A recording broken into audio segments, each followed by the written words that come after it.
सुश्रुत एक बहुत ही बुद्धिमान व्यक्ति थे। वो एक कुशल चिकित्सक थे। वो प्राचीन भारत से उभरे। उनके काम ने चिकित्सा विज्ञान का रुख ही बदल दिया। आज हम उन्हें शल्य चिकित्सा के जनक के रूप में जानते हैं। उनका जीवन और उपलब्धियां आज भी हमें प्रेरित करती हैं। आइए सुश्रुत की दुनिया में चलते हैं। आइए उनकी अद्भुत विरासत को उजागर करते हैं। सुश्रुत के शुरुआती जीवन के बारे में बहुत कम जानकारी है। इतिहासकार उन्हें 6ठी शताब्दी ईसा पूर्व के आसपास मानते हैं। उनका जन्म वाराणसी, भारत में हुआ था। यह शहर ज्ञान और अध्यात्म का केंद्र था। यह महानता के लिए, नियत व्यक्ति के लिए एकदम सही जगह थी। छोटी उम्र से ही सुश्रुत ने चिकित्सा में गहरी रुचि दिखाई। मानव शरीर उन्हें बहुत आकर्षित करता था। वे लोगों के दुखों को कम करना चाहते थे। इसी जुनून ने उन्हें धन्वंतरी के आश्रम तक पहुंचाया। धन्वंतरी एक पूजनीय ऋषि और चिकित्सक थे। आयुर्वेद में उन्हें औषधि के देवता के रूप में माना जाता है। धन्वंतरी के मार्गदर्शन में सुश्रुत ने सीखने की एक कठिन यात्रा शुरू की। आश्रम उनका प्रशिक्षण स्थल बन गया। उन्होंने शरीर रचना विज्ञान, शल्य चिकित्सा और औषधीय जड़ी बूटियों के बारे में सीखा। उनके समर्पण और ज्ञान की प्यास ने उनके गुरु को प्रभावित किया। सुश्रुत की कहानी अत्यधिक समर्पण और अभूतपूर्व खोजों की कहानी है। उनका काम आज भी चिकित्सा पद्धतियों को प्रभावित करता है। वे दुनिया भर के महत्वाकांक्षी सर्जनों और चिकित्सकों के लिए ज्ञान और प्रेरणा के प्रकाश स्तंभ बने हुए हैं। उनका जीवन और कार्य हमें याद दिलाते हैं कि जुनून और दृढ़ता से असंभव से लगने वाले कारनामे भी पूरे हो सकते हैं। सुश्रुत की शिक्षा बहुत विस्तृत थी। उन्होंने अवलोकन और अभ्यास के माध्यम से सीखा। धन्वंतरी ने उनमें करुणा का महत्व डाला। उन्होंने सुश्रुत को रोगी को समग्र रूप से देखना सिखाया। यह दृष्टिकोण केवल शारीरिक बीमारियों का इलाज करने से कहीं आगे था।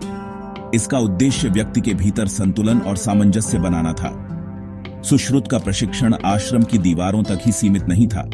धन्वंतरी अनुभवात्मक शिक्षा में विश्वास रखते थे। उन्होंने सुश्रुत को प्रकृति के साथ बातचीत करने के लिए प्रोत्साहित किया। वह चाहते थे कि वह पौधों के उपचार गुणों से सीखें। सुश्रुत अक्सर जंगलों में जाते थे। वह विभिन्न जड़ी बूटियों और उनके औषधीय उपयोगों का अध्ययन करते थे। इस व्यवहारिक दृष्टिकोण ने सुश्रुत की चिकित्सा की समझ को आकार दिया। उन्होंने सभी जीवित चीजों की परस्पर संबद्धता को महसूस किया। उन्होंने उपचार में प्रकृति की शक्ति का सम्मान करना सीखा। ये सिद्धांत उनकी चिकित्सा पद्धति की आधारशिला बने। वे उनकी शिक्षाओं और लेखों में परिलक्षित होते हैं। धन्वंतरी के मार्गदर्शन से सुश्रुत ने अपने कौशल को निखारा। उन्होंने मानव शरीर की गहरी समझ विकसित की। वे जटिल सर्जरी करने में कुशल हो गए। उन्होंने आयुर्वेद के सिद्धांतों को अपनाया। वे एक दूरदर्शी चिकित्सक के रूप में उभरे, जो चिकित्सा की दुनिया में क्रांति लाने के लिए तैयार थे। दुनिया में सुश्रुत का सबसे बड़ा योगदान सुश्रुत संहिता है। यह प्राचीन ग्रंथ शल्य चिकित्सा और चिकित्सा पर एक व्यापक ग्रंथ है। यह सुश्रुत की प्रतिभा और मानव पीड़ा को कम करने के उनके समर्पण का प्रमाण है। सुश्रुत संहिता केवल चिकित्सा ज्ञान का संग्रह नहीं है। यह नैतिक चिकित्सा पद्धति के लिए एक मार्गदर्शक है। यह करुणा और रोगी की देखभाल के महत्व पर जोर देता है। सुश्रुत संहिता में कई विषयों को शामिल किया गया है। इसमें मानव शरीर रचना का विस्तृत विवरण शामिल है। यह बुनियादी और जटिल दोनों तरह की शल्य चिकित्सा प्रक्रियाओं पर प्रकाश डालता है। यह 1100 से अधिक औषधीय पौधों के उपयोग के बारे में बताता है। यह विभिन्न बीमारियों के इलाज के बारे में जानकारी प्रदान करता है। यह प्राचीन ग्रंथ चिकित्सा ज्ञान का खजाना है। सुश्रुत संहिता को वास्तव में उल्लेखनीय बनाने वाली चीज इसका व्यवस्थित दृष्टिकोण है। सुश्रुत ने अपने अवलोकनों का सावधानी पूर्वक दस्तावेजीकरण किया। उन्होंने शल्य चिकित्सा तकनीकों का बहुत विस्तार से वर्णन किया। उन्होंने इस्तेमाल किए गए उपकरणों, शामिल चरणों और आवश्यक देखभाल की रूपरेखा तैयार की। उन्होंने सर्जरी को उनकी जटिलता के आधार पर वर्गीकृत भी किया। सुश्रुत संहिता प्राचीन भारत में चिकित्सा विज्ञान की उन्नत अवस्था का प्रमाण है। यह एक कालातीत ग्रंथ है जो आज भी चिकित्सा पद्धतियों को प्रेरित और सूचित करता है। यह चिकित्सा के समृद्ध इतिहास और प्राचीन ज्ञान के संरक्षण के महत्व की याद दिलाता है। भाग 4, अपने समय से आगे की खोजें। सुश्रुत केवल एक विद्वान ही नहीं थे, वो एक अन्वेषक थे। वे चिकित्सा विज्ञान की सीमाओं को आगे बढ़ाने से नहीं डरते थे। उन्होंने नए शल्य चिकित्सा उपकरण और तकनीकें विकसित की। ये खोजें अपने समय से सदियों आगे थीं। उन्होंने आधुनिक शल्य चिकित्सा पद्धतियों की नींव रखी। सुश्रुत को कुछ सबसे पहले प्रलेखित सर्जरी करने का श्रेय दिया जाता है। उन्होंने 120 से अधिक शल्य चिकित्सा उपकरण विकसित किए। इनमें स्केलपेल, चिमटी, सुई और कैथेटर शामिल थे।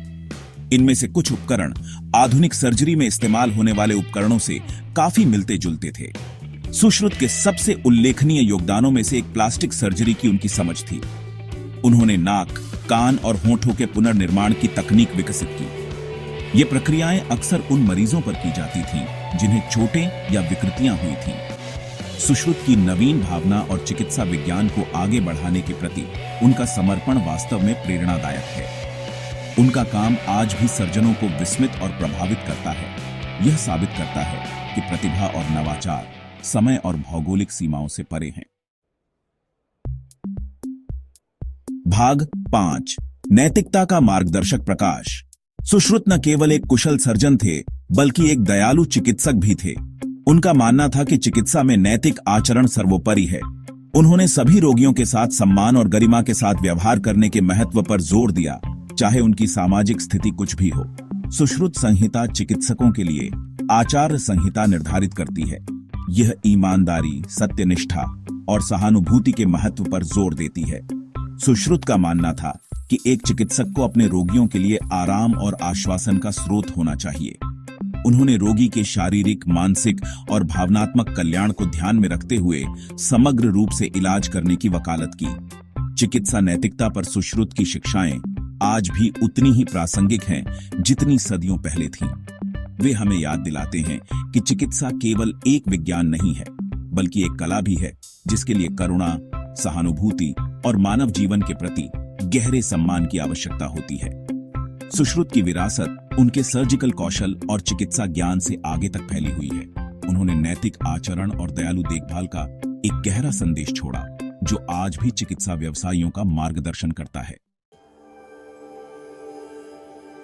भाग 6, एक वैश्विक विरासत। सुश्रुत का ज्ञान भारत की सीमाओं तक ही सीमित नहीं रहा। उनकी शिक्षाएं दूर दूर तक फैली, जिससे प्राचीन ग्रीस, मिस्र और अरब दुनिया में चिकित्सा पद्धतियां प्रभावित हुईं। सुश्रुत संहिता का अरबी और फारसी में अनुवाद किया गया, जो इन क्षेत्रों के मेडिकल स्कूलों में एक मानक पाठ बन गया। दुनिया के विभिन्न हिस्सों के विद्वान और चिकित्सक सुश्रुत के शिष्यों के अधीन अध्ययन करने के लिए भारत आते थे। वे उनकी शिक्षाओं को अपने वतन वापस ले गए, उनके ज्ञान का प्रसार किया और चिकित्सा के वैश्विक विकास में योगदान दिया। सुश्रुत के काम ने एक विशिष्ट चिकित्सा अनुशासन के रूप में सर्जरी के विकास की नींव रखी। इस क्षेत्र में उनके योगदान को बाद के चिकित्सकों और विद्वानों ने मान्यता दी, जिससे शल्य चिकित्सा के जनक के रूप में उनकी विरासत पक्की हो गई। सुश्रुत की कहानी मानव ज्ञान की परस्पर संबद्धता और विचारों की स्थायी शक्ति का प्रमाण है। उनका काम एक अनुस्मारक के रूप में कार्य करता है कि प्रतिभा की कोई सीमा नहीं होती है और ज्ञान की खोज संस्कृतियों और महाद्वीपों को जोड़ सकती है। भाग 7, एक स्थायी प्रेरणा। सुश्रुत की विरासत आज भी हमें प्रेरित करती है। मानव पीड़ा को कम करने के प्रति उनका समर्पण, उनकी नवीन भावना और नैतिक आचरण पर उनका जोर दुनिया भर के चिकित्सा पेशेवरों के लिए मार्गदर्शक रोशनी का काम करता है। उनकी शिक्षाएं हमें याद दिलाती हैं कि चिकित्सा केवल एक पेशा नहीं है, बल्कि एक ऐसा आह्वान है जिसके लिए करुणा, सहानुभूति और मानव जीवन के प्रति गहरे सम्मान की आवश्यकता होती है। सुश्रुत की कहानी मानव प्रतिभा की शक्ति और प्राचीन ज्ञान के संरक्षण के महत्व का प्रमाण है। उनका काम चिकित्सा के क्षेत्र को आकार देना जारी रखता है। यह साबित करता है कि सदियों बाद भी उनकी प्रतिभा और करुणा फीकी नहीं पड़ी है। जैसे ही हम आधुनिक चिकित्सा की प्रगति पर अचंभा करते हैं, आइए उन अग्रदूतों को न भूलें जिन्होंने मार्ग प्रशस्त किया। शल्य चिकित्सा के जनक सुश्रुत हमेशा चिकित्सा इतिहास के इतिहास में सम्मान के स्थान पर रहेंगे, जो आने वाली पीढ़ियों को अपने समर्पण, नवाचार और उपचार के प्रति अटूट प्रतिबद्धता से प्रेरित करेंगे। हमारे साथ पौराणिक कथाओं, इतिहास और रणनीति की परतों में गोता लगाएं। जहां हर कहानी आपके मन को खोलने का अनुभव है।